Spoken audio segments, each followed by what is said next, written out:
সম্মানিত উপস্থিতি, কোরআনের ইসলামের একটা সেন্ট্রাল পয়েন্ট হচ্ছে আল আদল, জাস্টিস, ইনসাফ।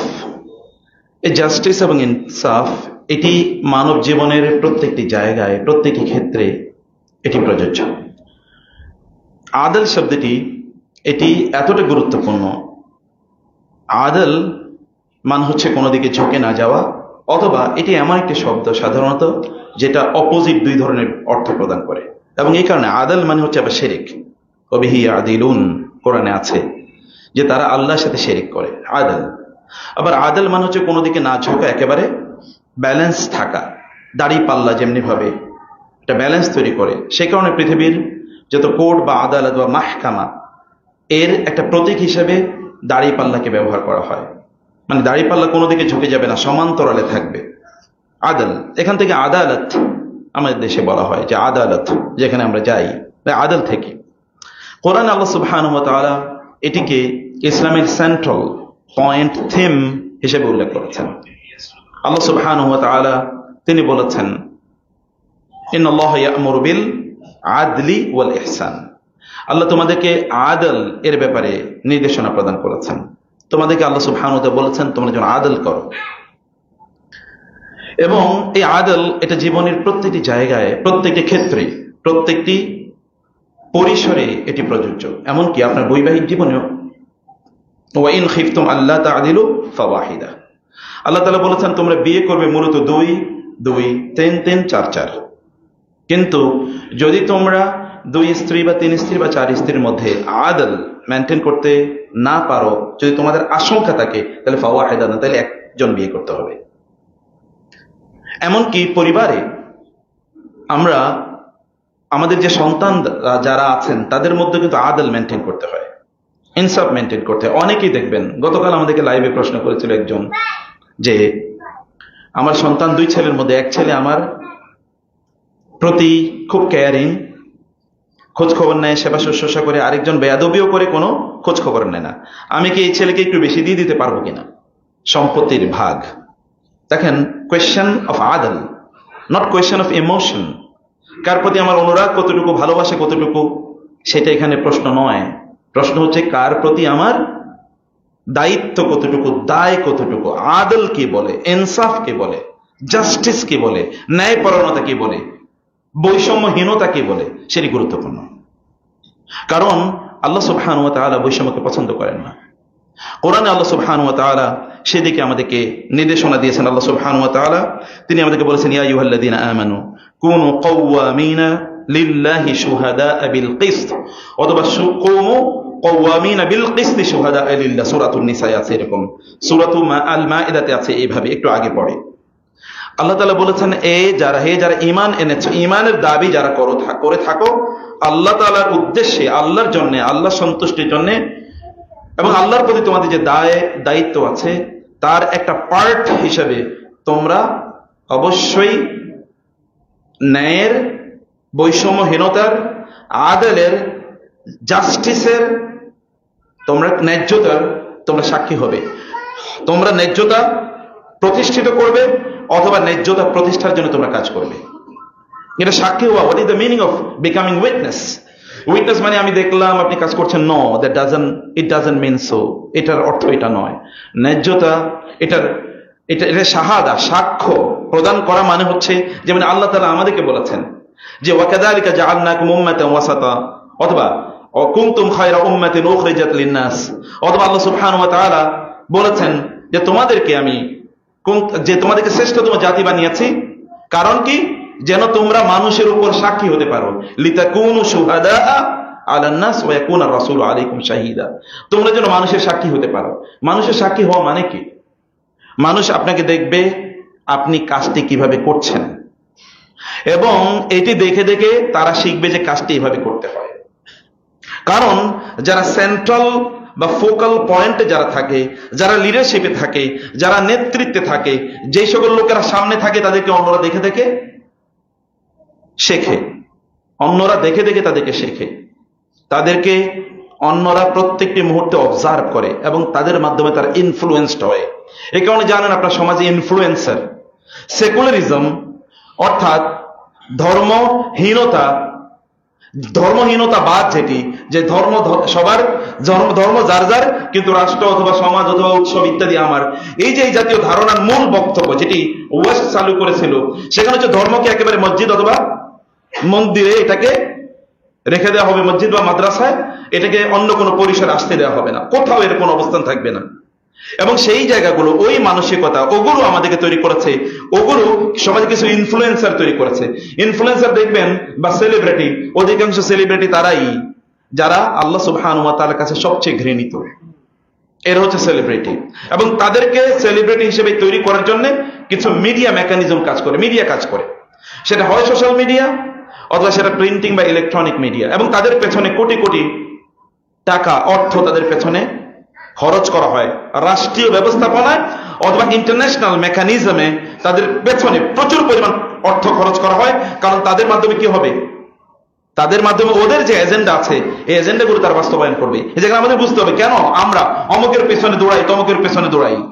কেন ধরেন মেসি অথবা রোনালদো বা এরা যদি কোনো একটা কথা বলে, তাহলে এটার ইম্প্যাক্ট সারা পৃথিবী জুড়ে কেন পড়ে? এই পৃথিবীতে এই ইম্প্যাক্ট পড়ার কারণ হচ্ছে এদের পেছনে মিডিয়া হিউজ পরিমাণ ব্যবহার করে, কারণ এদেরকে দিয়ে আবার মিডিয়া ইনকাম করবে। অর্থাৎ মিডিয়াকে তা তৈরি করতে হবে, মিডিয়াকে সেই পদ বা প্রশ্ন বা সেই পদ্ধতিটাকে ডেভেলপ করতে হবে। এই সেকুলারিজমের যে কথাটা বলছি, এই যে ইনফ্লুয়েন্সাররা তাহলে কি করে? ইনফ্লুয়েন্সাররা আমাদের মাঝে বিভিন্ন ধরনের থিম বা ইত্যাদি বক্তব্য তারা ঢুকিয়ে দেয়। আমরা যে কথাটি একেবারে বলছিলাম, ওদেরকে আমরা ফলো করি, ওদেরকে আমরা অনুসরণ করি, ফলে সামনে যারা থাকে তাদেরকে অনুসরণ করা হয়, এদেরকে সামনে নিয়ে আসার ব্যবস্থা করা হয় সমাজের বিভিন্ন জায়গায়, বিভিন্ন ক্ষেত্রে, বিভিন্ন অঙ্গনে। সংখ্যা কিন্তু তারা খুবই কম, সংখ্যায় আমরা বেশি, কিন্তু ওদের কথায় আমরা অনুপ্রাণিত হই বা তাদের কথায় আমরা চলি। সম্মানিত ভাইয়েরা এবং বোনেরা, সে কারণে সেন্টারে যারা থাকে তাদের গুরুত্ব খুবই। আমরা এই গোটা পৃথিবীর সেন্টারে অবস্থান করছি মুসলিমরা, ফলে আমাদেরকে দেখাতে হয় how to lead the life, what the best example to be followed. সর্বোত্তম উদাহরণ কি? এটাই আল্লাহ তাআলা বলেছেন যে আমি তোমাদেরকে শ্রেষ্ঠতম জাতি বানিয়েছি, লিতাকুনু আলান নাসি শুহাদা ওয়া ইয়াকুনা আর-রাসূলু শাহীদান আলাইকুম ওয়া তাকুনু শুহাদা আলান নাস। যেন রাসূল তোমাদের জন্য স্ট্যান্ডার্ড হয়, তোমরা যেন মানুষের জন্য স্ট্যান্ডার্ড হও, মানুষ যেন তোমাদেরকে দেখে দেখে দেখে দেখে শেখে। আমরা লিডারশিপ তো আল্লাহ তাআলা এই জন্য আমাদেরকে দিয়েছেন। এই জায়গা থেকে যখনই আমরা ছিটকে পড়েছি, তখন এই লিডারশিপ আমাদের কাছ থেকে চলে গেছে। এখন পৃথিবীর সবচেয়ে খারাপ কাজগুলো মুসলমানদের মধ্যে পাওয়া যায়। পৃথিবীর সবচেয়ে খারাপ শাসকরা হচ্ছে মুসলিম শাসকরা, গোটা পৃথিবী জুড়ে। পৃথিবীর সবচেয়ে দরিদ্র সমাজ হচ্ছে কি? মুসলিম সমাজগুলো। পৃথিবীতে যদি আপনি দেখেন যাদের চরিত্র সবচেয়ে, আপনি যদি নেগেটিভ এর দিক থেকে দেখেন যে চরিত্র এগুলো উন্নত নয়, তাহলে এগুলো দেখবেন মুসলমানদেরই। পৃথিবীতে মিথ্যা কথা কেবল মুসলমানরাই বেশি বলে, আর অন্যরা এত বেশি বলে না। কারণ মুসলমানরা মিথ্যা বলাকে কখনো কখনো জায়েজ করে, অথবা ঘুরিয়া ফিরিয়া এটাকে একটা মেকানিজম তৈরি করে যে আমি এটা মিথ্যা বলি না, আমি ওটা বলতে চেয়েছি। অন্য জাতি তারা বুঝবে না যে ওর মিথ্যা, যে তারা বলছে, তারা মিথ্যা কোনোদিন শুনেও না, মিথ্যা বলবে কোত্থেকে? কিন্তু আমরা তো মিথ্যা যা বলি তাই মিথ্যা বলি, যাহা বলিব তাহা মিথ্যা বলিব, মিথ্যা ছাড়া কিছুই বলিব না, এটাই আমাদের শপথ। এবং এভাবেই আমাদের রাষ্ট্র থেকে শুরু করে একেবারে সাধারণ মানুষ পর্যন্ত সর্বত্র এটি চলছে। মূল প্রবলেমটা কোথায়? বলা হয় যে মাছের পচে কোনটা আগে বলেন তো? আগে পচে মাথা, মাথা যখন পচে তখন পুরো শরীর পচে যায়। অতএব ওই জায়গাটার পচন আমাদের গোটা মুসলিম বিশ্বজুড়ে জায়গায় পচন ধরেছে বা পচন তৈরি হয়েছে। মূল সমস্যাটা কোথায়? ওই যে আদল বা ইনসাফের মূল সমস্যা। এমনকি আমি যে কথা বলছিলাম যে এটা পরিবারেও তৈরি করতে হয়, এমন কোন জায়গা নেই যেখানে আপনি ইনসাফ তৈরি করতে পারেন। আপনি মনে করবেন না যে কেবল অমুকের দিকে ইঙ্গিত করা, তমুকের দিকে না, এটাও এক ধরনের মানসিক রোগ, যে যখনই কথা বলা হয় তখনই আপনি ঘুরিয়ে ফিরে আরেক দিকে চলে যান। এটা অমুকের ব্যাপারে বলা হয়েছে, আমার ব্যাপারে বলা হয়নি। অথচ আমরা অধিকাংশই জালিম, অধিকাংশ আমরা জালিম। কোন একটি কাজ যেভাবে করার কথা সেভাবে কাজটি না করাটাই হলো জুলুম, আর কোন একটি কাজ যেভাবে করার কথা এভাবে করাটাই হলো কি আদল। আদলের বিপরীত হচ্ছে জুলুম, আর জুলুমের বিপরীত হচ্ছে কি? আদল। এই দুটো কনসেপ্ট ইসলামের সেন্ট্রাল কনসেপ্ট। এবং এই কারণে আল্লাহ সুবহানাহু ওয়া তাআলা সবকিছুকে পছন্দ করলেও বা কাউকে ক্ষমা করে দিলেও তিনি জালিমকে ক্ষমা করবেন না। এবং তিনি আল্লাহর সাথে শিরক করাটাকে তিনি জুলুম হিসেবে উল্লেখ করেছেন, ইন্না শিরকা লাযুলমুন আযীম। এটাও জুলুম, জুলুমের ক্যাটাগরি আছে। কিছু জুলুম আল্লাহর প্রতি, যেটা আল্লাহ ক্ষমা করবেন না, কিছু জুলুম মানুষের প্রতি, এটাও তিনি ক্ষমা করবেন না, মধ্যখানের গুলো তিনি ক্ষমা করে দেবেন। ইন্নাল্লাহা লা ইয়াগফিরু আন ইউশরাকা বিহি ওয়া ইয়াগফিরু মা দুনা যালিকা লিমান ইয়াশা। আল্লাহ তাআলা অন্য গুনাহগুলো ক্ষমা করে দিতে পারেন, কিন্তু তার সাথে শিরকের গুনাহ তিনি ক্ষমা করবেন না। এবং তিনি বলেছেন ইউগফারু লিশ-শাহীদি, তার হাদিস, তার নবী বলেছেন ইউগফারু লিশ-শাহীদি কুল্লু যামবিন ইল্লা দাইনু, শহীদের সকল গুনাহ ক্ষমা করে দিলেও মানুষের হকের সাথে সম্পৃক্ত যেটা, সেটি আল্লাহ সুবহানাহু ওয়া তাআলা ক্ষমা করবেন না।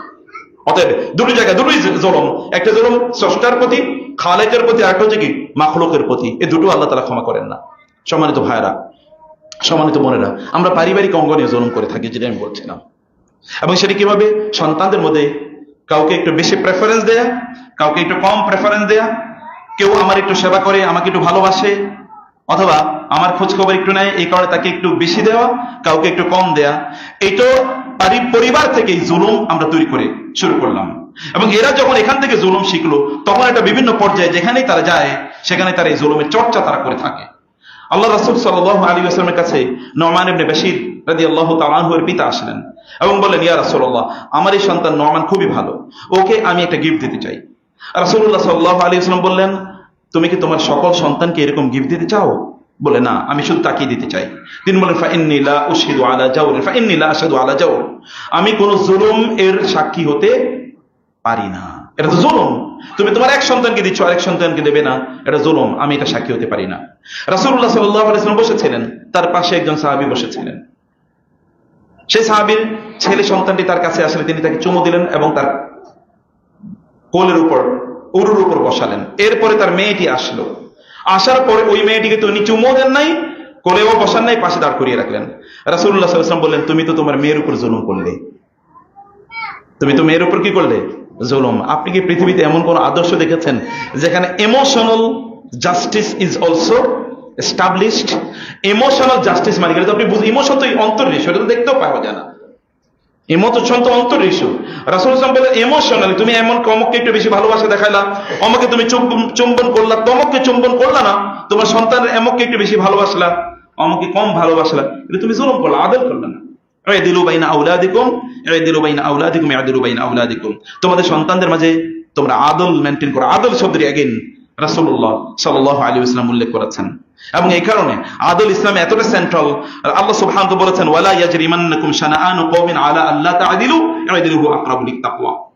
এবং তিনি বলেছেন, ওয়ালাউ আলা আনফুসিকুম আউল ওয়ালিদাইনি ওয়াল আকরাবিন, তোমরা আদল করতে হবে যদি তোমাদের পিতামাতার বিরুদ্ধে যায়, এমনকি তোমাদের সন্তানদের বিরুদ্ধে যায়, অথবা তোমাদের সবচেয়ে নিকটাত্মীয়দের বিরুদ্ধে যদি যায়, তাহলে তোমাদেরকে আদল করতে হবে। আদলের বাইরে কোনো কারণ, এটা মানুষের হকের সাথে সম্পৃক্ত, এটা মানুষের হক। আল্লাহ সুবহানাহু ওয়া তাআলা will never forget it, will never forgive it. ভুলেও যাবেন না, লা ইয়াযিল্লু রাব্বি ওয়ালা ইয়ানসা, তিনি ভুলেও যান না এবং তিনি কি এটাকে তিনি মিসও করে, এটাকে তিনি সাইডলাইনেও রেখে দেন না যে ঠিক আছে এটাকে মাফ করে দিলাম। He doesn't forget and he doesn't forgive. তিনি ক্ষমাও করেন না, তিনি ভুলেও যান না, কারণ এটা অত্যন্ত গুরুত্বপূর্ণ। ইসলাম টিকে আছে এই আদলের উপর, গোটা আদল। কারণ অন্যান্য ধর্মগুলো এই আদল থেকে তারা বের হয়ে গেছে। আল্লাহ তাআলার সাথে তারা শিরক করেছে, আদল থেকে বের হয়ে যাওয়া। আল্লাহ ছাড়া অন্য কারো কিছু তারা উপাসনা করা শুরু করে দিয়েছে, এটা আদল থেকে বের হয়ে যাওয়া। অন্য ধর্মগুলো এটা হয় তারা মাত্তাখাযাল্লাহু মিন ওয়ালাদিন, আল্লাহ সুবহানাহু ওয়া তাআলা কোন সন্তান গ্রহণ করে না, ইহুদি এবং খ্রিস্টানদেরকে নেগেট করে দেয় হলো ইসলাম থেকে। ওয়া মা কানা লাহু, এবং তার সাথে কোনো ইলাহুন, তার সাথে কোনো ইলাহ নাই, তার সাথে কোনো, যার ইবাদত তোমরা তাকে বাদ দিয়ে করবে, এটা হিন্দুইজম, বুদ্ধিজম এবং অন্যান্য ধর্মকে নেগেট করে দেওয়া হয়েছে। তাহলে একটাই, ইন্নাদ-দীন ইনদাল্লাহিল ইসলাম। কারণ মূল বক্তব্য এখানে আদল। আদল মানে আল্লাহর সাথে আদল এবং বান্দার সাথে আদল, আল্লাহর সৃষ্টির সাথে, কেবল বান্দা না, আল্লাহর সৃষ্টির সাথে আদল। এটি হচ্ছে এখানে গুরুত্বপূর্ণ। 3 নম্বরে আমরা যেই আদল যে বিষয়টি দেখতে পাই, তাহলে আল আদল ফিল ওয়ালায়াতি, আল আদল ফিল কাদা, কাদা বিচার ইত্যাদি ইত্যাদি করার ক্ষেত্রে কিন্তু আদল।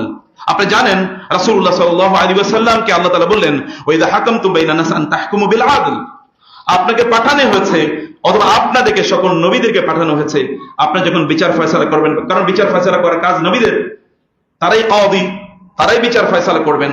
বিচার ফয়সালা করার কাজ হচ্ছে নবীদের অথবা নবীদের উত্তরসূরিদের। যুগ যুগ ধরে যতদিন পর্যন্ত ইসলামী খেলাফত ছিল, ততদিন পর্যন্ত বিচারক কারা ছিল?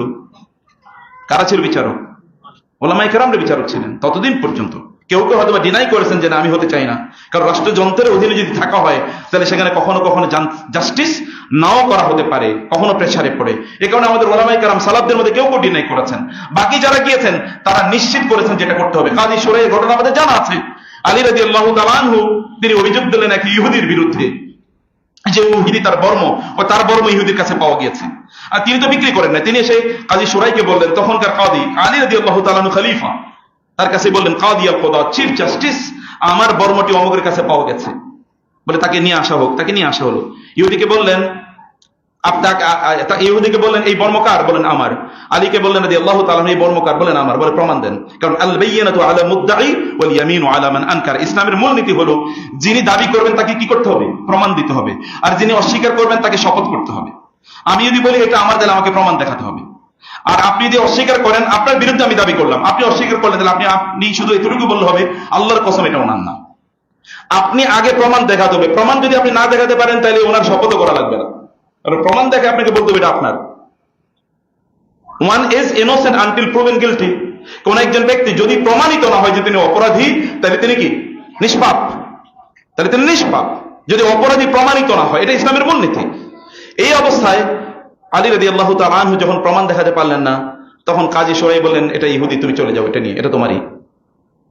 যখন ইহুদি চলে যাচ্ছিলেন, আলী রাদিয়াল্লাহু তাআলা আনহু তার জামার আস্তানা থেকে তিনি কি করলেন? একটি তলোয়ার বের করে বলেন, কাদি, আজকে যদি তুমি আমার পক্ষে কোনো রায় দিতে, তাহলে তলোয়ার দিয়ে তোমাকে আমি হত্যা করে ফেলতাম। কাজী শুরাই বলেন, ইয়া আমিরাল মুমিনিন, দেখবেন তিনিও তার জামার আস্তিন থেকে একটা তলোয়ার বের করে বলেন, আজকে শাসক হিসেবে যদি আপনি আমাকে বাড়াবাড়ি করতেন, তাহলে আজকে আমি আজকে আপনাকে শেষ করে ফেলতাম। খোদা! ইহুদি যাচ্ছিল, দৌড়ে এসে বলল, আশহাদু আল্লা ইলাহা ইল্লাল্লাহ ওয়া আন্না মুহাম্মাদার রাসূল। আমি সাক্ষ্য দিচ্ছি আল্লাহ ছাড়া কোনো ইলাহ নাই, মুহাম্মদ সত্যি আল্লাহর রাসূল। যেই ধর্ম একজন কাদিও কোদাত অথবা একজন আমিরুল মুমিনের বিরুদ্ধে ফয়সালা দিতে কাদিউল কোদাতকে বাধ্য করে না, তার পক্ষে ফয়সালা দিতে বাধ্য করে না, অথবা কাদিউল কোদাত এতটা সাহস নিয়ে কথা বলতে পারে, এর চেয়ে উত্তম তো কোনো জীবন ব্যবস্থা হতেই পারে না। এটাই সত্য জীবন ব্যবস্থা। সম্মানিত ভাইয়ারা, কারণ কি? কারণ হচ্ছে এটা জাস্টিসটা, এটা আপনি সাধারণ মনে করবেন না, প্লিজ। এটাকে সাধারণ মনে করবেন না, বৈষম্যকে আপনি সাধারণ মনে করবেন না। এটা খুবই গুরুত্বপূর্ণ একটা জিনিস। এর উপর গোটা দিন এর উপর ভিত্তি করে আছে। গোটা পৃথিবীতে মুসলিমরা তারা দিন প্রচার করেছে বি আখলাকিহিম, তাদের চরিত্রের মাধ্যমে অধিকতর। যেখানে তারা গিয়েছে তারা সত্যবাদী ছিল। তারা দেখেছে এই অঞ্চলে, যদি আপনি দেখেন এই ইন্ডিয়ান সাবকন্টিনেন্ট, যদি আপনি দেখেন এই গোটা অঞ্চলে পাকিস্তান, ইন্ডিয়া, বাংলাদেশ এবং মায়ানমার অথবা শ্রীলঙ্কা এবং নেপাল, এই অঞ্চলটাতে যদি আপনি দেখেন ইসলাম যে প্রচারিত হয়েছে মানুষের, আমাদের এখানে যারা দায়ী ছিলেন অথবা যারা ব্যবসা করতে এসেছেন অথবা এখানকার যারা মিলিটারি কমান্ডার হিসেবে ইখতিয়ারউদ্দিন বখতিয়ার খলজিদের মতো যারা এসেছেন, তারা যে জাস্টিস করেছেন, এই জাস্টিসের কারণে লোকেরা মুগ্ধ হয়ে গিয়েছে। কারণ অন্যরা তো এখানে জাস্টিস মেনটেন করে নাই। এখানে কাস্ট সিস্টেম ছিল। এখানে কেউ কি হিন্দু, এর মধ্যে কেউ উচ্চ বর্ণের, কেউ নিম্ন বর্ণের, ইত্যাদি ইত্যাকার, কেউ আবার আনটাচেবল, যাদেরকে অস্পৃশ্য, তাদেরকে ছোঁয়া যায় না, অচ্ছুত, এরকম লোকজন ছিল। এই যে সমাজে ডিসক্রিমিনেশন ছিল। আমি এলিট ক্লাসের লোক, ফেরাউনি সিস্টেম, এবং এটা হচ্ছে লোয়ার ক্লাসের লোক।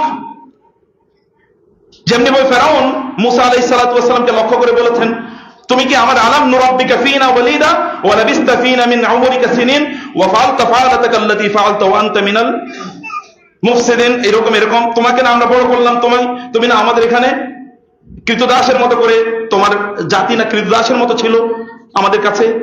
তখন মুসা আলাইহিস সালাতু ওয়াস সালাম বলেন, তিলকা নিআমাতুন তামুন্নুহা আন আব্বাদতা বানি ইসরাঈল। ওকে, তুমি এই নিয়ামত দেওয়ার কারণে, তুমি মানুষকে কিছু প্রিভিলেজ সুবিধা দিয়েছো, এই কারণে তুমি মানুষকে কৃতদাস বানিয়ে রাখবা। ফেরাউনের কাজ ছিল মানুষকে অন্যদিকে, তার লোক ছাড়া অন্যদিকে কৃতদাসের মতো করে ব্যবহার করেছে। ফেরাউনের সিস্টেম এটা জুলুমতন্ত্র। এই জুলুমতন্ত্র যেখানে থাকে সেখানে সেটা ধসে পড়তে বাধ্য। তাহলে মূল বক্তব্য হলো, এটা ইসলামের সেন্ট্রাল পয়েন্ট, যে আপনাকে জাস্টিস মেনটেন করতে হবে। ইহুদিদের মধ্যে একই প্রবলেম ছিল। রাবাইদের একটা স্ট্যাটাস, সাধারণ মানুষের স্ট্যাটাস আরেকটা। আমাদের মধ্যে এরকম অবস্থা আছে, আলেমদের মধ্যে একটু সেলিব্রিটি যারা টাইপের যারা, তাদের স্ট্যাটাস ভিন্ন, অন্যদের স্ট্যাটাস ভিন্ন। আর ফাইন্যান্সিয়াল স্ট্যাটাস তো কথাই নাই। ওই একই তন্ত্র আমাদের মধ্যেও কাজ করছে। জাস্টিস আমাদের মধ্যেও নাই, অথবা আদল আমাদের মধ্যেও নাই। আল্লাহ রাসূল সাল্লাল্লাহু আলাইহি ওয়াসাল্লাম বললেন, কাদিরা তার হচ্ছে তিন প্রকারের। এক দল হচ্ছে আল কুদাতু সালাসাতুন, যারা বিচারক তার তিন প্রকারের। একজন বিচারক কেবল জান্নাতে যাবে, আর বাকি দুইজন কি, অর্থাৎ দুই ক্যাটাগরির জাহান্নামে যাবে। যিনি জান্নাতে যাবেন তিনি হচ্ছেন যিনি সত্য বুঝেছেন এবং তা অনুসারে বিচার করেছেন। আর যারা জাহান্নামে যাবে তারা সত্য বুঝেও নাই, সত্য অনুসারে বিচারও করে নাই, অথবা সত্য বুঝেছে কিন্তু সত্য অনুসারে বিচার করে নাই। এটা কিন্তু আপনার জন্য প্রয়োজন। আপনি বলবেন যে কেবলমাত্র হাইকোর্ট, সুপ্রিম কোর্ট অথবা লোয়ার কোর্ট অথবা কি ক্রিমিনাল কোর্ট, হাবিজাবি যে সকল কোর্টে যারা আছে এরাই কেবলমাত্র বিচারক। নন, আপনিও বিচারক। আপনিও বিচারক, আপনার প্রতিষ্ঠানে আপনি বিচারক, আপনার বাসায় আপনি বিচারক। আপনি কি বিচার করছেন? কুল্লুকুম রাইন ওয়া কুল্লুকুম মাসউলুন আন রাইয়াতি, তোমরা প্রত্যেকে বিচারক। আপনিও জালেম হতে পারেন, আবার বলছে আপনিও জালেম হতে পারেন। It is address to every one of us. প্রত্যেকে বলা হচ্ছে এটা যে আমিও কিন্তু জালেম হতে পারি। আমি কি আরেকজনের প্রতি জুলুম করছি? তার যা হক তাকে কি আমি তা প্রদান করছি? তাকে যদি আমি তা না প্রদান করি তাহলে এটি কিন্তু একটা জুলুম। এবং আল্লাহ সুবহানাহু ওয়া তাআলা কোরআনের একটা বারবার একই বক্তব্য দিয়েছেন যে তোমরা মানুষের মধ্যে ইদিলু হুয়া আকরাবু লিত-তাকওয়া, আদল করো, এটাই তাকওয়ার সবচেয়ে নিকটবর্তী। আর তাকওয়া কি? তাকওয়াই তো আপনাকে সত্যিকার অর্থে আল্লাহ সুবহানাহু ওয়া তাআলার প্রিয় পাত্রে রূপান্তরিত করবে। ইন্না আকরামাকুম ইনদাল্লাহি আতকাকুম ইয়া আইয়ুহাল্লাযীনা আমানু তাকুল্লাহা হাক্কা তুকাতিহি ওয়া লা তামুতুন্না ইল্লা ওয়া আনতুম মুসলিমুন। বারবার কেবল তাকওয়ার কথা, কেবল তাকওয়ার কথা। হুদাল লিল মুত্তাকিন, ইত্তাকু। কেন এই কথা বারবার কোরআনে? এমনকি সূরাতুত তালাক, যেটি আমি আপনাদেরকে বলবো, সূরাতুত তালাক গিয়ে পড়বেন বাসায়, দেখবেন একই সূরা হলো তালাকের সূরা, মানে তালাক নিয়ে আলোচনা। সেখানে আল্লাহ তাআলা 5 বার বলেছেন তাকওয়ার কথা। ছোট্ট, সবচেয়ে ছোট্ট সূরার মধ্যে একটি সূরা, আমার মনে হয় 10টা আয়াত আছে সর্বোচ্চ, এর মধ্যে 5 বার আল্লাহ তাআলা তাকওয়ার কথা বলেছেন। তালাকের মধ্যে তাকওয়া আছে, মানে কি? আদল। আপনি কেন তালাক দিচ্ছেন? তালাক দেওয়ার পর আপনি কি করছেন? আপনার wishing for your former husband or wife. তালাক হয়ে যাওয়ার পরে তো এর বিরুদ্ধে যা আছে, মিথ্যা মামলা তো আছেই, আর মিথ্যা কথা যা আছে এগুলো প্রচার করতে হবে, তিনি এরকম ছিলেন এরকম। আসলে এগুলো কোনোটাই না, কারণ তালাক হওয়ার পরে এরপরে একজন আরেকজনের জন্য ভয়াবহভাবে শত্রুতে পরিণত হয়। তাই সেখানে যে আদল আছে, আদল নাই, সেখানে তো ইনসাফ নাই। আদল এর কথা কেন তাইলে সূরাতুত তালাকে আল্লাহ তাআলা এত বেশি বললেন? প্রিয় ভাইয়েরা, তাহলে আপনি যখন বিচার ফয়সালা করবেন, আপনি যখন কোনো সিদ্ধান্ত নেবেন, বিচার মানে হচ্ছে সিদ্ধান্ত। আপনি যখন রায় মানে হচ্ছে সিদ্ধান্ত, opinion. When you express your opinion, তখন you should ensure that it is based on justice. আদল। আপনি যখন কোনো মত দেবেন তখন আপনি নিশ্চিত থাকতে হবে এই মতটা জাস্টিসের উপর ভিত্তি হয়েছে। এটা কোনো ব্যক্তির উপর অমুকে আপনি লা ইয়াজরিমান্নাকুম শানাআন কওমিন আলা আল্লাহ তা'দিলু, আমি অমুকের পছন্দ করি না, অতএব তার বিরুদ্ধে আমি যা অ্যাকশন নেয়ার আমি নেবই। অমুকে আমার লোক না, অতএব ওর বিরুদ্ধে যা পারি আমি করব। এখন আপনি এটাই দেখবেন ভ্যান্ডালিজম চারিদিকে। যখন আপনি দেখবেন এখন অমুকের গিয়ে অমুকে ধরে তমুকের, কারণ কি? ওনাকে আমি পছন্দ করি না। এটাই আল্লাহ সুবহানাহু ওয়া তাআলা বলেছেন আল বাগদা। বাগদা মানে হচ্ছে অমুকে আমি পছন্দ করি না, এই কারণে তার বিরুদ্ধে আমি লাগবো। অমুকে আমার অ্যাপ্রিসিয়েট না, আমাকে তিনি আমাকে প্রেজ করেন না, অথবা আমাকে তিনি তোষামতি করেন না, এই কারণে তিনি আমার লোক নন, অতএব তার বিরুদ্ধে আমার অ্যাকশনে যেতে হবে, তার বিরুদ্ধে আমি বিভিন্ন ধরনের এই করব। এটা কিন্তু কোরআনের ওয়ালা ইয়াজরিমান্নাকুম শানাআন কওমিন, অমুকের বিরুদ্ধে তোমার বিদ্বেষ আছে, হিংসা আছে, রাগ আছে, ক্ষোভ আছে, ক্রোধ আছে, অপছন্দতা আছে, এই কারণে তুমি তার বিরুদ্ধে অথবা তুমি তার প্রতি জাস্টিস করবে না, আদল করবে না, এটা যেন না হয়। এটিও আল্লাহ সুবহানাহু ওয়া তাআলা বলেছেন। এবং আল আদলু ফি আশ-শাহাদাতি, সাক্ষ্য প্রদানের ক্ষেত্রে কিন্তু আদল। কোরআন আল্লাহ সুবহানাহু ওয়া তাআলা যেমন বারবার তিনি বলেছেন যে শুহাদা লিল্লাহি বিল কিসত, শুহাদা বিল কিসত লিল্লাহ, তোমরা সাক্ষ্য হও, সাক্ষী দাও তোমরা আদলের উপর ভিত্তি করে। আপনি দেখেন সাক্ষীর অবস্থা কি? আপনি কোন একটা ঘটনা ঘটার পর সাক্ষী খুঁজে পাবেন না। সাক্ষ্য মানে কি? আপনি যা দেখেছেন তা আপনাকে বলতেই হবে, এটা হাইড করা যায় না। আল্লাহ সুবহানাহু ওয়া তাআলা বলেছেন ওয়া মান ইয়াকতুম, যেই সকল ব্যক্তিরা শাহাদাতান ইনদাহু মিনাল্লাহ, আল্লাহর কাছ থেকে তার কাছে যে সাক্ষী এসেছে আল্লাহর পক্ষ থেকে, যারা এগুলোকে গোপন করে রাখে তারা জালেম, তারাও জালেম, এরাও জুলুমের সহযোগী, এরাও জুলুমের সহযোগী। এই কারণে আহমদ ইবনে হাম্বল রাহিমাহুল্লাহকে যখন প্রশ্ন করা হলো কোন একজন, তিনি যে কারাগারে তাকে রাখা হয়েছিল, ওই কারাগারের ফটক রক্ষী অর্থাৎ সেখানকার যে দারওয়ান এসে তাকে বললেন যে ইয়া ইমাম, আপনি কি মনে করেন আমি কি জালিম, আমি কি জালিমের সহযোগী হব কিনা? আমি কি জালিমের সহযোগী? তিনি বললেন মিয়া তুমি তো নিজেই জালেম, জালিমের সহযোগী কি? তোমার জামা কাপড় যারা ধুইয়া দেয় ওরা হলো জালিমের সহযোগী, তুমি তো জালিম নিজেই। তুমি যে কারাগার পাহারা দিচ্ছ, তুমি যে আমাকে রাখলে এখানে, তুমি তো তুমি নিজে জালিম। আরো বড় জালিম আছে, কারণ ছোট জালিম বড় জালিম, তুমিও জালিম, কিন্তু জালিম এর সহযোগী হচ্ছে তারাই যারা তোমার জামা কাপড় গুলো ধুয়ে দেয়, অথবা তোমার কাছে জিনিস বেচে, যারা বাজারে তুমি গিয়ে তুমি জানো, তোমাকে চেনে যে এই লোকটা হচ্ছে এরকম, তোমার কাছে জিনিস বিক্রি করতেছে, ওর হলো জালিমের সহযোগী। আর জালিমের সহযোগীরা কিন্তু জালিমদের অন্তর্ভুক্ত, আর এ তো নিজেই জালেম। কারণ মূল বক্তব্য একটাই, তা হলো যে আপনি জাস্টিস থেকে দূরে সরে গিয়েছেন। শাহাদা, সাক্ষ্য প্রদান করা। সাক্ষ্যর দুটো জিনিস আমি বললাম, একটা হলো যে আপনি জিনিসটি দেখেছেন এবং সেটি আপনি ন্যারেট করবেন as you have seen it, আপনি যেমন ভাবে দেখেছেন, এবং এটা করা অথবা এটাকে গোপন না করা। আপনি দেখেছেন এবং এটা নিয়ে আপনি আলোচনা করে আপনি চলে গেলেন এবং আপনি ডিনাই করলেন যে না, আমি কিছুই দেখি নাই, আমি কিছুই জানি নাই, যেটি আমাদের এখানকার সংস্কৃতিতে পরিণত হয়েছে। সাক্ষ্য প্রদান করা তো অত্যন্ত গুরুত্বপূর্ণ কাজ, অত্যন্ত গুরুত্বপূর্ণ কাজ। কোরআনে এটিকে আল্লাহ সুবহানাহু ওয়া তাআলা এত বিশালভাবে মহিমান্বিত করেছেন যে সেই দিকে আলোচনা একটা ভিন্ন আলোচনা। এবং 3 নম্বর এরপরে যে বিষয়টি প্রিয় ভাইরা, তাহলে যে আল আদলু ফিল ওয়ালায়াতি, অর্থাৎ দায়িত্ব গ্রহণ এবং দায়িত্ব প্রদানের ক্ষেত্রে আদল। আপনি কাকে, কোরআনে যদি সেন্ট্রাল পয়েন্ট দেখেন, দায়িত্বশীল কাদেরকে বানানো হয়? আল্লাহ তাআলা বলেন নাই মুত্তাকি বানানো হয়, মুত্তাকিকে। ইন্না খায়রা মান ইস্তাজারতাল কওয়িয়ুল আমিন, আল্লাহ সুবহানাহু ওয়া তাআলা বলেছেন ইন ইজআলনি আলা খাযাইনিল আরদি ইন্নী হাফিজুন আমিন। ইউসুফ আলাইহিস সালাতু ওয়াস সালাম বললেন, আমাকে এই যে এখানকার ডিজাস্টার এখন ঘটেছে, কারণ এখানে সামনে 7 বছর কোনো উৎপাদন হবে না, এই যে একটা ঘটনা ঘটবে, আপনার 1 বছর উৎপাদন হবে, তারপরে 7 বছর অব্যাহতভাবে উৎপাদন হবে, আবার 7 বছর হবে না, এই যে একটা ঘটনা ঘটবে, সেই সময়ে এটাকে আপনি ট্যাকল দিতে পারবেন, এটা আমি ট্যাকল দিতে পারবো, কারণ আমি হাফিজুন আমিন, আমি এই দায়িত্ব পালনের যোগ্য এবং আমি আমানতদার। অতএব এখানে আমানতদারের মানে কি?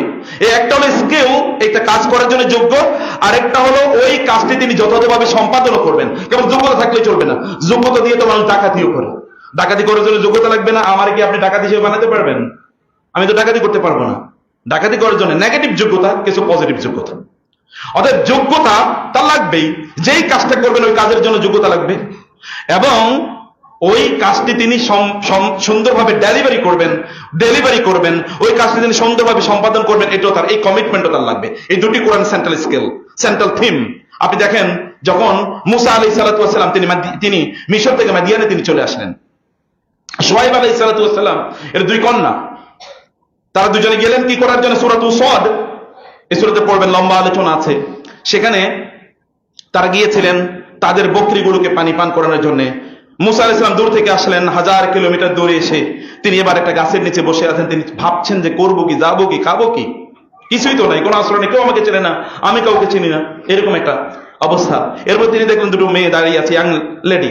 তিনি তাদেরকে গিয়ে বলেন, মা খাতবুকুমা, আপনারা কেন এখানে আছেন? এতটুকু শব্দ, এতটুকুই বলেন যে আমরা লা নাসবি হাত্তা ইউসদিরা রিআউ ওয়া আবুনা শাইখুন কাবীর, আমাদের বাবা খুবই বৃদ্ধ। এই যে এখানে পুরুষ লোকেরা, তারা রাখালরা, তারা তাদের বকরি এবং অন্য প্রাণীগুলোকে পানি খাওয়াচ্ছে, যতক্ষণ পর্যন্ত ওরা না যাবে ততক্ষণ পর্যন্ত আমরা ওখানে যাই না। এটা আমাদের এলিট নারী, তো এলিট নারীদের স্ট্যাটাস হলো এরকম যে তারা পুরুষদের সাথে মিলেমিশে থাকে না, তারা আলাদা থাকে।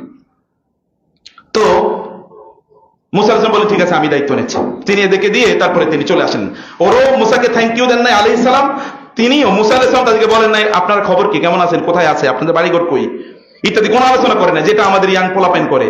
এখন যেমনি ভাবে দেখবেন যে আপনার রাস্তায় এখন পিকেটিং করতেছে পোলাপাইন, ছেলেরা এবং মেয়েরা, ওইখানে আলোচনায় হলো যে তোমার নাম কি, তোমার ফেসবুকের আইডি কি, তোমার ইমেল নাম্বার কি, তোমার মোবাইল নাম্বার কি। রাতভর চলে চ্যাটিং, দিনভর চলে পিকেটিং। অর্থাৎ এটা আরেকটা সমস্যা, এবং গোটা পৃথিবী জুড়ে এরকম একটা প্রবলেম। এই প্রবলেম থেকে আমাদেরকে অবশ্যই দূরে আসতে হবে। তিনি কিন্তু এই জায়গায় তিনি young, he is also young, unmarried, এবং কি ওই নারীরও কিন্তু ইয়াং এবং আনম্যারিড। এখানে তো কিছু আলাপ আলোচনা চলতেই পারতো আধুনিক সেকুলারিজমের দৃষ্টিতে, কিন্তু তা হয়নি। তিনি কোনো কথা বলেন নাই, তারা চলে গেলেন। এরপর একজন ওয়াজাআত ইহদাহুমা তামশি আলা ইসতিহয়াইন, এর মধ্যে কোরআন পিকচারাইজেশন করছে, গ্রাফিক্যাল প্রেজেন্টেশন। কোন বলছে যে এর মধ্যে একজন আসলেন এবং তিনি খুবই সম্ভ্রান্ত ভাবে, তিনি খুবই দীপ্ত পদক্ষেপে হালকা হেঁটে হেঁটে তিনি আসছেন। তামশি মেশিয়ন মানে হচ্ছে হালকা ভাবে হেঁটে আসা, এবং তিনি লজ্জা অবনত অবস্থায় তিনি আসলেন এবং বললেন, বাবা আমাকে আপনাকে ডেকেছেন যাওয়ার জন্য। এবং মুসা আলাইহিস সালাম তারপরে গিয়ে শুআয়ব আলাইহিস সালামের সাথে লম্বা আলোচনা, এতক্ষণ কোনো কথাই নাই, এবার ওইখানে গিয়ে লম্বা আলোচনা, আমার দেশে এরকম হয়েছে, আমায় এইরকম নির্যাতিত নিপীড়িত, আমার জাতি নির্যাতিত, লম্বা কথা। তখন বলেন যে তুমি ভালো জায়গায় এসছো, এবং মুসা আলাইহিস সালামকে আল্লাহ সুবহানাহু ওয়া তাআলা ওইখানে এতদিন তার ঘর নাই, বাড়ি নাই, থাকার জায়গা নাই, চাকরি বাকরি নাই, বিয়ে শাদী নাই, আল্লাহ সবগুলো একসাথে এক ঘরে দিয়ে দিলেন। আল্লাহ সুবহানাহু ওয়া তাআলা, কারণ তিনি মানুষের সেবা করেছেন, মানুষের তিনি খেদমত করেছেন। যাই হোক, আমরা এখানে যে কথাটি বলছি সম্মানিত ভাইরা, মুসা আলাইহিস সালাতু ওয়াস সালাম তিনি মূলত এখানে তার মুসা আলাইহিস সালাতু ওয়াস সালামের মূল ইস্যু কি ছিল? মুসা আলাইহিস সালাতু ওয়াস সালাম এখানে আলোচনা করতে গিয়ে মুসা আলাইহিস সালামের ব্যাপারে ওই যে তাকে যে নিয়োগ দেয়া হবে, ওই যে নারী, একজন বিদুষী নারীর কথা দেখেন, এবং এই কারণে বলা হয় পৃথিবীতে শ্রেষ্ঠতম বিদ্যান মানুষ হলো তিনজন। সবচেয়ে বিদ্যান মানুষ কয়জন? তিনজন। একজন হচ্ছে যে মুসা আলাইহিস সালামের স্ত্রী, কারণ বাবার কাছে গিয়ে তিনি বললেন মুসাকে কাজের লোক হিসেবে নিয়োগ করেন, এবং মুসা আলাইহিস সালামকে কাজের লোক হিসেবে নিয়োগ করা হলো, তাকে মেয়েও বিয়ে দেওয়া হলো, তার ঘরের ব্যবস্থা করা হলো, চাকরি বাকরি হলো, ইত্তকর সব ব্যবস্থা করে দিলেন আল্লাহ সুবহানাহু ওয়া তাআলা। এর মধ্যে সবচেয়ে বিচক্ষণ ইনি। আর সবচেয়ে বিচক্ষণ হলেন 2 নম্বর হচ্ছে আবু বকর রাদিয়াল্লাহু তাআলা, কারণ তিনি তারপরে খলিফা হিসেবে কাকে নিয়োগ করে দিলেন? ওমর রাদিয়াল্লাহু তাআলা। এত বিচক্ষণ, যখন তিনি তাকে নিয়োগ দিলেন, লোকেরা এসে বলেন ওমরের মতো মানুষকে আপনি নিয়োগ দিয়ে গেলেন, ওমর না খুবই কঠিন, খুবই টাইট ইয়ার ক্ষেত্রে, অ্যাডমিনিস্ট্রেশন ক্ষেত্রে, আমরা সাধারণ মানুষ ওমরের সাথে পারবো কিনা? তিনি বললেন যদি কিয়ামতের দিন আমাকে আল্লাহ জিজ্ঞেস করেন যে তোমার পরে কাকে নিয়োগ দিয়ে এসছো, আমি বলবো আল্লাহ উম্মতে মুহাম্মাদের মধ্যে শ্রেষ্ঠতম মানুষ ওমরকে নিয়োগ দিয়ে এসছি। এর চেয়ে উত্তম মানুষ আমার কাছে ছিল না, আমি আল্লাহর কাছে কথা বলতে পারবো যে আমি কাকে দিয়ে গেছি। সে নারী বললেন তার বাবাকে, ইন্না খায়রা মান ইস্তাজারতাল কবিয়ুনা মিন, বাবা আপনি তো লোক নিয়োগ দিবেন, শ্রেষ্ঠতম একজন লোক যাকে নিয়োগ দিতে হয় তার দুটো স্কিল লাগে। এটা যারা আপনাদেরও বাসায় বাড়িতে চাকরি বাকরিতে কাজ করবেন, এটা আপনাদেরকে দেখতে হবে। আল কবি, তিনি হচ্ছেন স্কিল, যে এই কাজে তাকে নিয়োগ দেবেন একটা স্কিল আছে। এটা তিনি, তার বাপ কি ছিলেন, তার দাদা কি ছিলেন, তার 14 গোষ্ঠী কি করেছে, তিনি কি আমার বংশের লোক, তিনি কি আমার গোত্রের লোক, তিনি কি আমার কমিউনিটির লোক কিনা, এগুলো কোনো দেখার বিষয় নয়। কমপক্ষে মুসলিমরা এই কাজ করতে পারে, এটা অন্য কেউ করুক, এটা মুসলিমদের কাজ নয়। এটাই বৈষম্য, এটাই মূল বক্তব্য, এটাই কোরআনের মূল বক্তব্য। এর মধ্যে একটি, তা হলো আপনি যাকে নিয়োগ দেবেন তিনি ওই কাজে দক্ষ থাকতে হবে। ওই কাজে কি তার দক্ষতা লাগবে। যদি দক্ষতা তার না থাকে, তাহলে আপনি যখন তাকে নিয়োগ দেবেন, তাহলে আপনি যাদেরকে তিনি সার্ভিস দেবেন ওই সকল মানুষের প্রতি জুলুম করলেন, কারণ দক্ষতা না থাকলে তিনি তো সার্ভিস দিতে পারবেন না। আর অদক্ষ লোক কি করে? দুর্নীতিবাজ হয়। অদক্ষ লোক কি হয়? দুর্নীতিবাজ হয়, কারণ তাকে তো, তার তো কিছু তো স্কিল দেখাইতে হবে, সে তখন ডাকাতির স্কিল দেখায়, ভালো স্কিল তো আর তার নাই, অর্থাৎ কোন একটা স্কিল তো তার দেখাতে হবে, এটা তাকে তখন এটা তিনি দেখিয়ে চলেন। এটা সমাজ দুর্বৃত্তায়ন, অর্থাৎ ক্রিমিনালাইজেশন অফ দ্য সোসাইটি। এটা অনলি বিকজ অফ যেই সকল লোকের non skill people are put and employed in the important positions, যে সকল লোকেরা তারা যদি দায়িত্বশীল না হয়, তারা যে যোগ্য হয়, তাহলে তাদেরকে যদি কোথাও আপনি নিয়োগ প্রদান করেন, আপনাদের প্রতিষ্ঠানগুলো, আমাদের পরিবারগুলো এবং আমাদের সমাজগুলো, আমাদের রাষ্ট্র ব্যর্থ হয়ে যায় কেবলমাত্র এই জায়গায়, এই কারণে যে গুরুত্বপূর্ণ লোককে গুরুত্বপূর্ণ জায়গায় তাকে নিয়োগ দেওয়া হয় না, কারণ এখানে মানুষের যে হক আছে এটা আমরা বুঝি না, এই দায়িত্ব আমাদের না। এবং 2 নম্বর হচ্ছে আল আমিন, তিনি আমানতদার হবেন। তার স্কিল আছে, কিন্তু স্কিলের মাধ্যমে তিনি 30,000 কোটি টাকা লুট করেছেন, অথবা 50,000 কোটি টাকা লুট করেছেন। 50,000, আমার মাঝে মাঝে বলার সময় মাথাটা একটু ঘুরে ওঠে, 50,000 কোটি।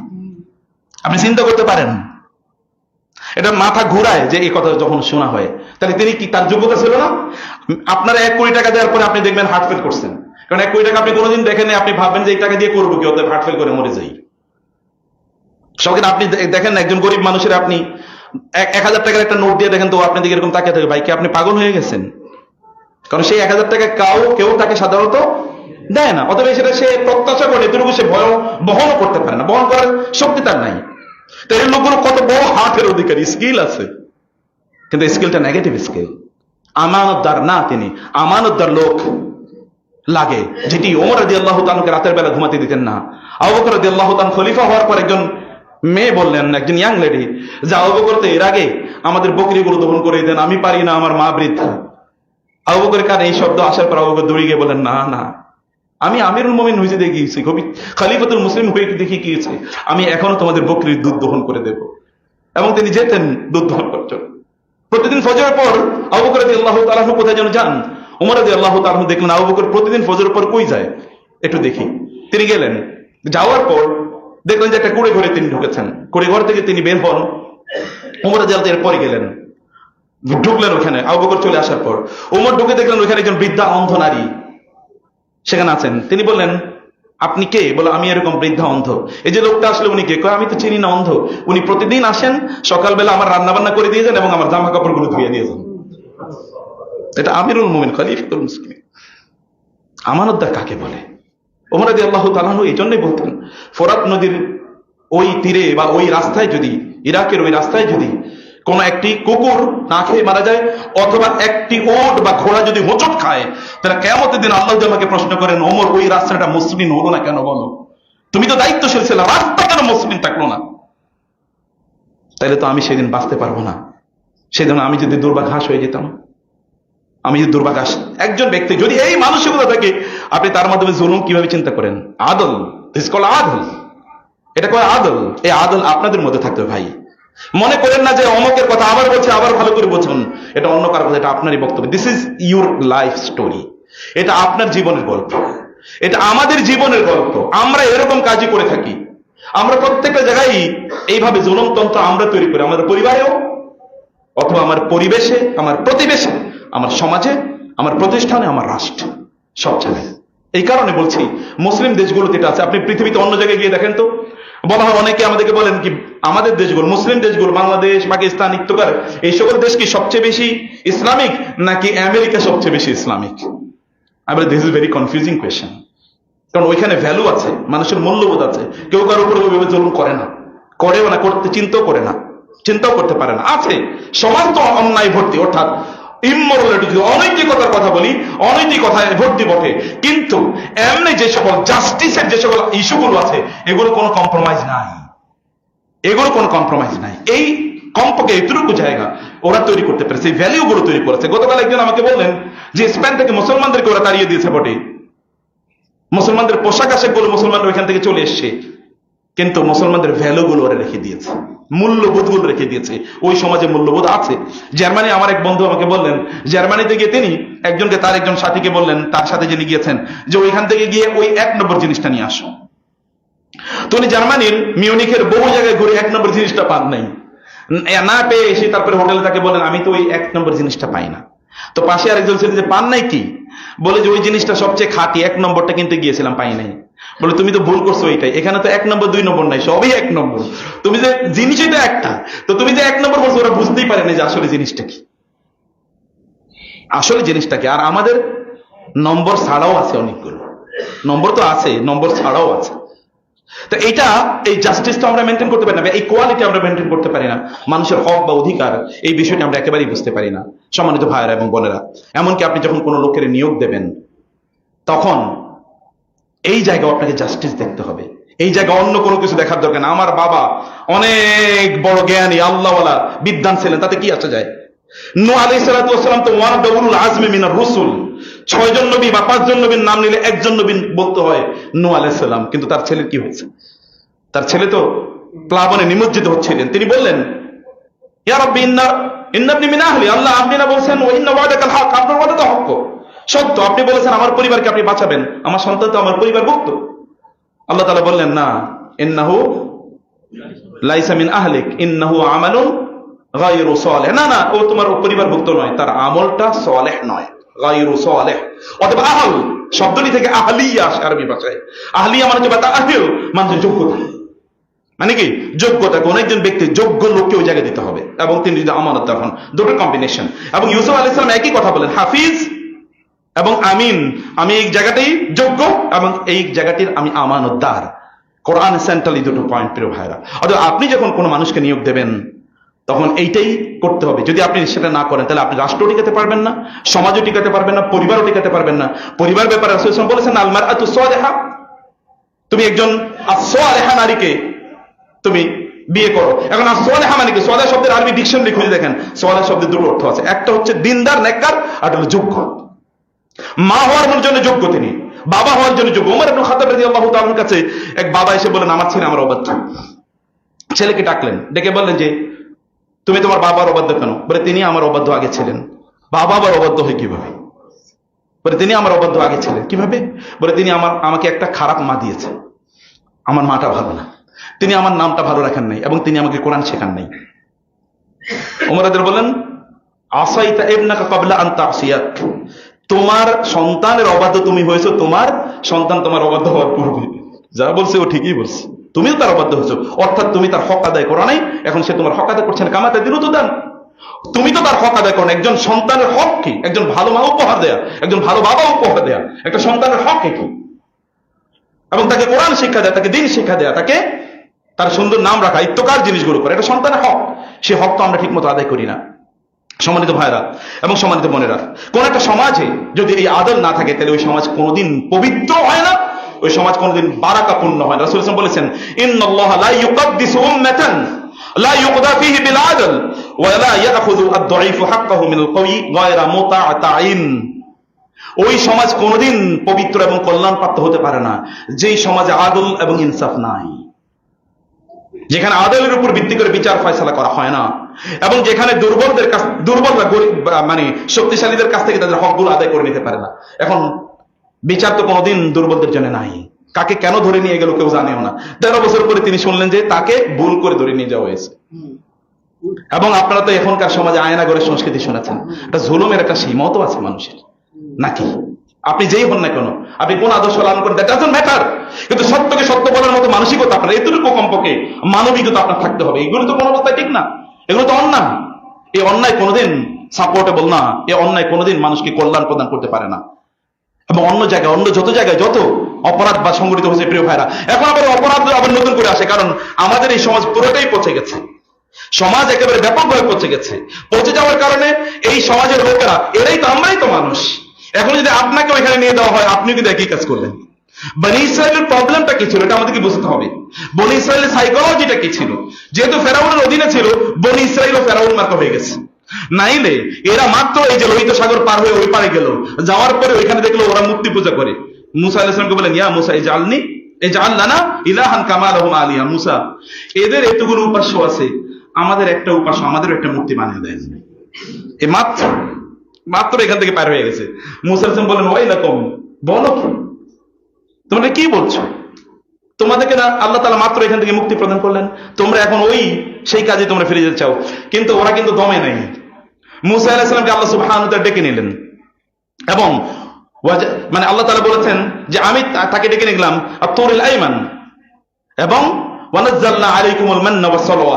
মুসা আলাইহিস সালাম সেখানে গেলেন, এখানে তাদের জন্য আসমান থেকে খাদ্য এবং পানি আসলো। মুসা আলাইহিস সালাম ওইখানে কয়েকদিন ছিলেন না। ওয়া মা আজালাকা আন কওমিকা ইয়া মুসা قال هم أولئك على أثري وعجلت إليك ربي لترضى قال فإنا قد فتنا قومك من بعدك وأضلهم السامري فرجع موسى إلى قومه قدبان أسفا। মুসা আলাইহিস সালামকে আল্লাহ তাআলা বলেন, মুসা তুমি যে এনে আসলা, তোমার জাতি কই? বলে ওরা আসতেছে। এত তাড়াতাড়ি আসলে কেন? আল্লাহ আপনি ডেকেছেন, এত আস্তে কি আসা যায়? আপনি ডাকছেন না, এই জন্য ওয়াজিলতু ইলাইকা রাব্বি লিতারদা, তাড়াতাড়ি এসে আপনি ডেকেছেন যেন আপনি সন্তুষ্ট হন। বলে যে তোমার পরে তো তোমার জাতি, ওরা তো মূর্তি পূজা শুরু করে দিয়েছে।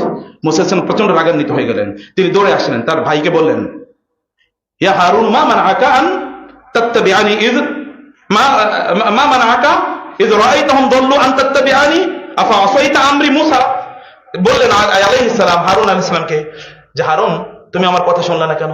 ওদেরকে কেন এই মূর্তি পূজা থেকে বাঁচালে না? বলে আমি তো ওদেরকে নিষেধ করেছি, কিন্তু ওরা আমার কথা শুনে নাই, বরং সামিরি ওদেরকে পথভ্রষ্ট করেছে। বলে মা খাতবুকা ইয়া সামিরিয়ু, সামিরি তুমি কেন এরকম করছো?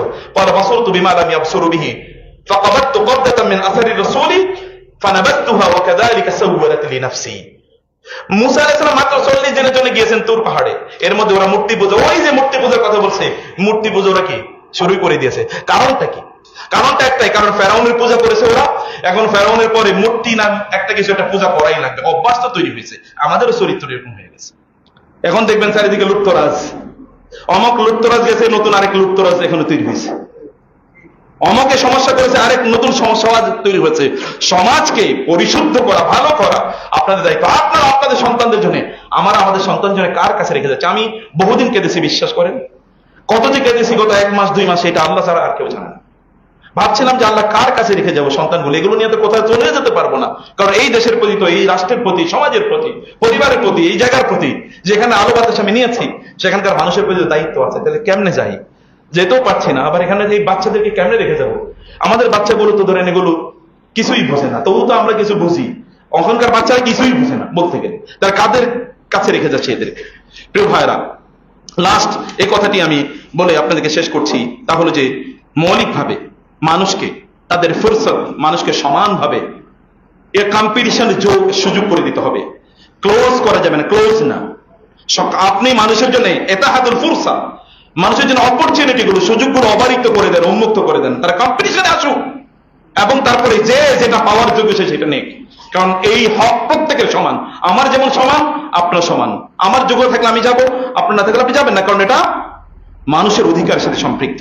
অতএব তাদেরকে এটা দিতে হবে, যার যা অধিকার তাকে তা দিতে হবে। তার কালার কাস্ট, তার রং কি, তার গায়ের কালার কি, সে কি কোন বংশের কোন গোত্রের লোক, আমার বংশ থেকে ও যদি চোর ঢাকাতে হয় তাহলে তিনি খুবই শক্তিশালী, পাওয়ারফুল, অর্থবিত্তশালী হবে, আর আরেকজন যোগ্য লোকেরা তারা কিছুই পাবে না।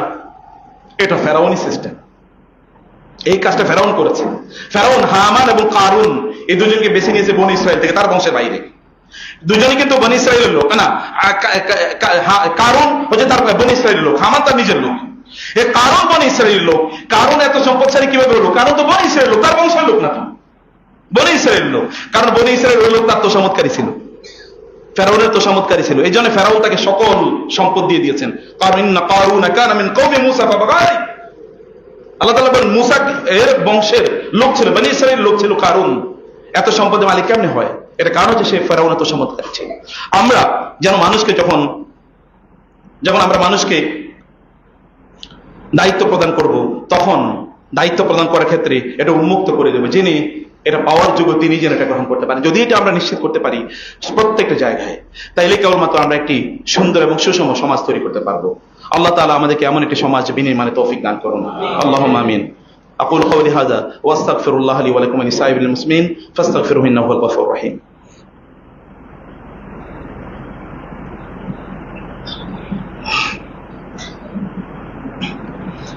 ইন্নাল হামদালিল্লাহ ওয়াস সালাতু ওয়াস সালামু আলা রাসূলিল্লাহ وعلى آله وأصحابه ومن والاه أما بعد فأعوذ بالله من الشيطان الرجيم بسم الله الرحمن الرحيم إن الله وملائكته يصلون على النبي يا أيها الذين آمنوا صلوا عليه وسلموا تسليما اللهم صل على محمد وعلى آل محمد كما صليت على إبراهيم وعلى آل إبراهيم إنك حميد مجيد اللهم بارك على محمد وعلى آل محمد كما باركت على إبراهيم وعلى آل إبراهيم إنك حميد مجيد।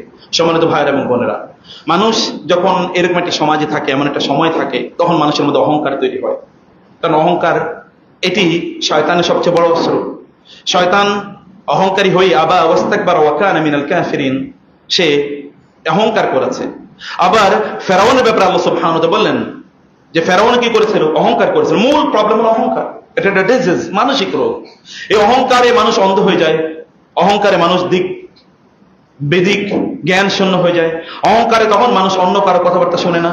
বাতরুল হক ওয়া রিয়াউন নাস ওয়া গামাতুল বাতরুল হকি ওয়া গামাতুন নাস, মানে তখন হককে, সত্যকে প্রত্যাখ্যান করে এবং গামাতুন নাস মানুষকে ছোট করে দেখে, তুচ্ছ-তাচ্ছিল্য করে, মানুষকে এমন শব্দচয়ন মানুষের ব্যাপারে করে যেটি মানুষের সম্মান এবং মর্যাদার সাথে যায় না, এরকম শব্দচয়ন করে মানুষ। এটা কারণ কি? মূল রোগটা কোথায়? মূল রোগটা হলো অহংকার। তাদের বডি ল্যাঙ্গুয়েজ অহংকার প্রকাশিত হয়, তার চোখে মুখে অহংকার প্রকাশিত হয়। এই অহংকার বিভিন্ন কারণে তৈরি হয়। অহংকার সম্পদের কারণে তৈরি হয়, অহংকার ক্ষমতার কারণে তৈরি হয়, অহংকার সৌন্দর্যের কারণে তৈরি হয়। অহংকারী দেখবেন একদল পুরুষ জামা কাপড় সুন্দর পরে অথবা দেখতে শুনতে খুবই সুন্দর, আবার মহিলারা একটু যদি সুন্দরী হয় তাহলে তো তার অহংকারের ঠেলায় আর কেউ তার কাছেই যেতে পারে না। অহংকার মানুষকে ধ্বংস করে দেয়। অহংকার যেমনি ফেরাউন ধ্বংস করে দিয়েছিল ইবলিসকে, ঠিক তেমনি ভাবে ইবলিস এই রোগী মানুষের মধ্যে তৈরি করে দেয়। কোন অবস্থায় যেন আপনার মধ্যে অহংকার না আসে। অহংকারের সমাধানের জন্য মূল জিনিস যেটি, তাহলে যে আল্লাহ শুকর আদায় করা, আল্লাহর সামনে সেজদায় লুটিয়ে পড়া, আল্লাহর সামনে সেজদায় লুটিয়ে পড়া, আমাদের মুখটাকে নিয়ন্ত্রণ করা। আপনি জ্ঞানের অহংকার থাকতে হবে, অনেক বেশি জ্ঞানী। আপনি কোন বিশ্ববিদ্যালয়ে পড়েছেন সেটাও কিন্তু একটা অহংকারের বিষয়। আমি দেখতাম যখন ইউনিভার্সিটি ক্যাম্পাস থেকে বের হতাম, ঢাকা বিশ্ববিদ্যালয় এবং অন্য জায়গায় ঘুরতাম, তো দেখতাম বললাম না আমি ঢাকা বিশ্ববিদ্যালয়ের ছাত্র, এটাও একটা অহংকার ইস্যু। আমি বুয়েটের ছাত্র, আইইউটির ছাত্র এখানে কেউ থাকতে পারে না, ওইখানে দেখতাম আমি আইইউটিয়ান, এটাও বলতো। এটা একটা অহংকারের ইস্যু। কোন ইস্যু? আমি হার্ভার্ডের ছাত্র, আমি অক্সফোর্ডের ছাত্র, আমি মদিনা ইউনিভার্সিটির ছাত্র, অথবা আমি উম্মুল কোরআন, আমি আল আজহারি। এগুলো অহংকার এর মূল উদ্রেককারী। এগুলো মানুষের মধ্যে অহংকার তৈরি করে দেয়। এগুলোকে চেক করতে হবে, চেক অ্যান্ড ব্যালেন্স। এগুলো চেক করতে হবে। অহংকার এবং আত্মমর্যাদা এক জিনিস না, আত্মমর্যাদা ডিফারেন্ট জিনিস। আত্মমর্যাদা থাকবে, সেলফ এস্টিম এটা থাকতেই হবে। আত্মমর্যাদা নাই, ওই জাতি তো ওই ব্যক্তি তো একেবারে ধ্বংস। অথবা আত্মমর্যাদা থাকবে, কিন্তু অহংকার যেন আমাদেরকে ওভারকাম না করে, অহংকার যেন আমাদেরকে পেয়ে না বসে। আল্লাহ তুমি আমাদেরকে বোঝার তৌফিক দান করো। আল্লাহ তুমি আমাদের জাতি সত্তাকে রক্ষা করো, আমাদের সকল সমস্যার সমাধান করে দাও, আমাদের জাতিপুঞ্জকে তুমি রক্ষা করো আল্লাহ। সম্মানিত ভাইরা, এই মসজিদের বিষয়ে তো আপনারা জানেন, মসজিদের কিন্তু এখন এই যে এখনো কিন্তু অনেকে রাস্তায় আছেন, বাইরে দাঁড়িয়ে আছেন। এখানে 3 তলা 4 তলা 5 তলার কাজ, 4 তলা 5 তলা 6 তলা এবং 7 তলার কাজ চলছে। অলরেডি কাজ শুরু হয়েছে। আপনার বাইরে অনেক মানে সরঞ্জাম আপনি দেখতে পেয়েছেন। হয়তো বৃষ্টির দিন আছে, এছাড়াও সামনে লোক এখানে আসতে পারছে না অনেকেই, কারণ তারা মনে করছেন ওইখানে গেলে জায়গা পাবো না। অথবা এটা আমাদের দায় এবং দায়িত্ব এই প্রতিষ্ঠানটাকে বড় করা এবং ডেভেলপ করা। দেখেন না, এখন 1000 কোটি টাকা রেখা মানুষ চলে যাচ্ছে, দেখছেন কিনা? এইটাই অবস্থা। কেউ আগে যাচ্ছে, কেউ পরে। আপনি কয়েকদিন পরে যাবেন কবরে, আর ওনারা কয়েকদিন আগে যাচ্ছে, এই আর কি। This is the difference. আপনি বেশি খাইতে পারবেন না, যার যত বেশি তার খাওয়া তত কম, যার যত বেশি তার খাওয়া তত কম। অতএব এটার পেছনে না ঘুরে কিছু করেন, রিয়েল ইনভেস্টমেন্ট করেন। এই মসজিদের পার স্কোয়ার ফিট যাই তৈরি করার জন্য 2500 টাকার মতো করে লাগবে। আপনার 2500 টাকা দেন, পার স্কোয়ার ফিট কমপক্ষে আপনার মসজিদের জায়গা থাকুক, কমপক্ষে এটুকু। এবং এটা কাউকে বলার দরকার নাই, একা একা করেন, নিজে নিজে করেন, এটুকু করেন, কমপক্ষে এটুকু আমাদের করা দরকার। এছাড়াও আপনি যদি এক মশল্লা ব্যাগ যদি করতে চান, সেটা 20,000 টাকা আছে। এবং অনলাইনেও যারা শুনছেন তাদেরকে বলবো, এই মসজিদ এবং এখানে মাদ্রাসাও নির্মাণ হচ্ছে একই সাথে। এখন ছাত্র আস্তে আস্তে বলছিল যে এখানে মাদ্রাসায় ছাত্র জায়গা দিতে পারছি না, তাই করবো কি? তাহলে এখানে জায়গা কেনা দরকার, অথবা এটাকে এক্সপানশনের জন্য ব্যবস্থা করা দরকার। এই জায়গায় আপনাদের প্রত্যেকের পার্টিসিপেশন এবং আপনাদের কন্ট্রিবিউশন এখানে থাকা দরকার। অবশ্যই রাখবেন, অবশ্যই রাখবেন ইনশাআল্লাহ। আল্লাহ সুবহানাহু ওয়া তাআলা এই মসজিদকে কবুল করে নাও, এটাকে তুমি অনেক বড় প্রশস্ত করো আল্লাহ, এবং এখানকার সকল সমস্যা তুমি সমাধান করে দাও, অর্থনৈতিক সংকট তুমি দূর করে দাও আল্লাহ। দ্রুত আল্লাহ এখানকার 4, 5, 6, 7 তলার কাজগুলো সম্পাদন করার তৌফিক দান করো আল্লাহ। যারা এখানকার জিম্মাদারিতে রয়েছেন, দায়িত্বশীল রয়েছেন, তাদের মধ্যে বারাকা দান করো, তাদের পরিবারে বারাকা দান করো। আমাদের রাষ্ট্রকে কল্যাণকর রাষ্ট্র হিসেবে কবুল করো আল্লাহ। আমরা একটা ইসলামিক খেলাফতের স্বপ্ন দেখছি, আমরা দেখতে চাই যে এখানে খেলাফত প্রতিষ্ঠিত হচ্ছে। এরকম একটা জায়গা, এখানে লক্ষ লক্ষ মানুষ, মসজিদগুলো ভর্তি হয়ে যায় মানুষে। এখানে খেলাফত থাকবে না, কই থাকবে আল্লাহ? আমাদের আলেমদেরকে যোগ্য হওয়ার তৌফিক দান করো, আমাদের মানুষকে সত্যিকার দিনকে ভালোবাসার তৌফিক দান করো। আমরা যেন কেবল জুমাবারের মুসলমান না হই, সত্যিকার 100 ভাগ যেন মুসলিম হই আল্লাহ। সেই তৌফিক অন্তরে তুমি আমাদেরকে দান করো আল্লাহ। আমাদের অন্তরটা সেভাবে তুমি তৈরি করে দাও আল্লাহ, আলেমদেরকে সেভাবে যোগ্য করে দাও আল্লাহ, এবং আলেমদের মধ্যে পারস্পরিক ভালোবাসা তুমি তৈরি করে দাও আল্লাহ। ইবাদাল্লাহ রাহিমাকুমুল্লাহ, ইন্নাল্লাহা ইয়া'মুরু বিল আদলি ওয়াল ইহসান ওয়া ইতা'i যিল কুরবা ওয়া ইয়ানহা আনিল ফাহশাই ওয়াল মুনকারি ওয়াল বাগই ইয়া'iযুকুম লা'আল্লাকুম তাযাক্কারুন ফাযকুরুনি আযকুরকুম ওয়াশকুরু লি ওয়া লা তাকফুরুন।